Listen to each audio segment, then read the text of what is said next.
Hi dear friends, നമസ്കാരം. പുതിയൊരു വീഡിയോയിലേക്ക് എല്ലാവർക്കും സ്വാഗതം. ഞാനിന്നിവിടെ കാണിക്കുന്നത് ടേസ്റ്റി ആയിട്ടുള്ള ഒരു കടലക്കുറുമയുടെ റെസിപ്പിയാണ്.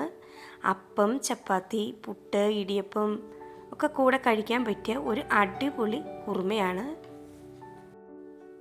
എങ്ങനെയാണ് ഈ കുറുമ ഉണ്ടാക്കുന്നത് നമുക്കൊന്ന് നോക്കാം. തലേദിവസം രാത്രി തന്നെ അരക്കപ്പ് കടല നന്നായി കഴുകി വൃത്തിയാക്കിയതിന് ശേഷം കുതിരാൻ വേണ്ടി ഞാൻ ഇട്ട് വെച്ചിരുന്നു. ഇതൊരു കുക്കറിലേക്ക് ഇട്ട് കൊടുക്കാം. കടലയിലേക്ക് നികക്ക വെള്ളം ഒഴിച്ചു കൊടുക്കാം. അതുപോലെ ആവശ്യമുള്ള ഉപ്പും കൂടി ചേർത്ത് കൊടുക്കാം. ഇനി ഇതൊന്ന് അടച്ചു വെച്ചതിന് ശേഷം ഒരു 4-5 വിസിൽ വരെ ഒന്ന് വേവിച്ചെടുക്കാം. കടല അവിടെ ഇരുന്ന് വേവട്ടെ. ആ സമയം കൊണ്ട് നമുക്ക് ഇതിനാവശ്യത്തിനുള്ള സവോളയൊക്കെ ഒന്ന് റെഡിയാക്കി എടുക്കാം. ഞാനിവിടെ എടുത്തിരിക്കുന്നത് 2 സവോള, 5 പച്ചമുളക്, ഒരു 4 വെളുത്തുള്ളി, ഒരു ചെറിയ കഷ്ണം ഇഞ്ചിയാണ്.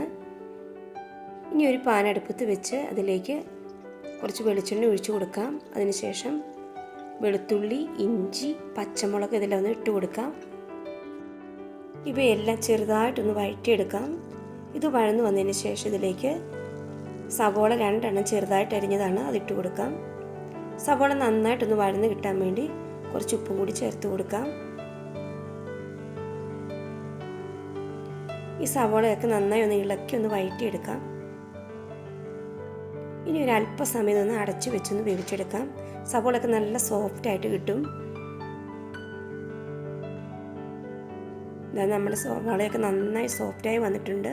ഇതിലേക്ക് കുറച്ച് കറിവേപ്പിലയും കൂടി ചേർത്ത് കൊടുക്കാം. ഇനി ഇതിലേക്ക് 1.5 ടേബിൾ സ്പൂൺ മല്ലിപ്പൊടി ചേർത്ത് കൊടുക്കാം. അതുപോലെ 1/4 ടീസ്പൂൺ മഞ്ഞൾപ്പൊടി ചേർത്ത് കൊടുക്കാം. ഈ പൊടികളുടെയൊക്കെ പച്ച മണം മാറുന്ന വരെ നന്നായി തന്നെ ഒന്ന് വഴറ്റിയെടുക്കാം. നന്നായി വഴന്നു വന്നിട്ടുണ്ട്. ഇനി ഇതിലേക്ക് ഒരു തക്കാളി അരിഞ്ഞ് ചേർത്ത് കൊടുക്കാം. ഈ തക്കാളി നന്നായിട്ട് തന്നെ ഒന്ന് വഴറ്റിയെടുക്കണം.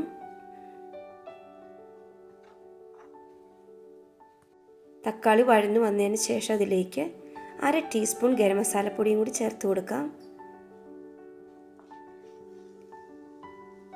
ഇത് ഒന്ന് നന്നായിട്ടൊന്ന് വഴറ്റിയെടുക്കാം.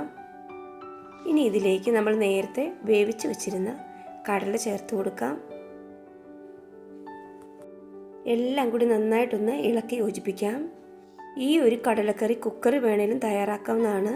സവോള എല്ലാം വഴറ്റിയതിന് ശേഷം കടല കുക്കറിലേക്ക് ഇട്ട് കൊടുത്ത് നമുക്കൊന്ന് വിസിലടിപ്പിച്ചെടുത്താൽ മതിയാവും. ഇനി ഇതിനു വേണ്ടി ഒരു അരപ്പ് തയ്യാറാക്കണം. അതിനായിട്ട് 1/2 കപ്പ് തേങ്ങ ഞാൻ എടുത്തിട്ടുണ്ട്. ഇതിലേക്ക് 1 ടീസ്പൂൺ പെരുംജീരകം കൂടി ചേർത്ത് കൊടുക്കാം. നന്നായിട്ട് പേസ്റ്റ് പോലെ അരച്ചെടുത്തുകൊണ്ട് വന്നിട്ടുണ്ട്. ഇത് വെന്തിരിക്കുന്ന ഈ കടലക്കറിയിലേക്ക് ചേർത്ത് കൊടുക്കാം. നല്ല കുറിയ ചാറോടുകൂടി അരപ്പാണ് കേട്ടോ ഇതിലേക്ക് ചേർത്ത് കൊടുക്കുന്നത്. ഇത് നന്നായിട്ട് നമുക്കൊന്ന് ഇളക്കി യോജിപ്പിക്കാം.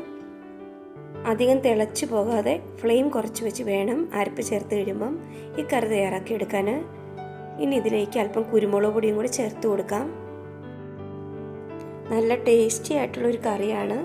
എല്ലാവരും ഒന്ന് തയ്യാറാക്കി നോക്കണം. എന്നിട്ട് നിങ്ങളുടെ അഭിപ്രായങ്ങളൊക്കെ ഒന്ന് അറിയിക്കണം.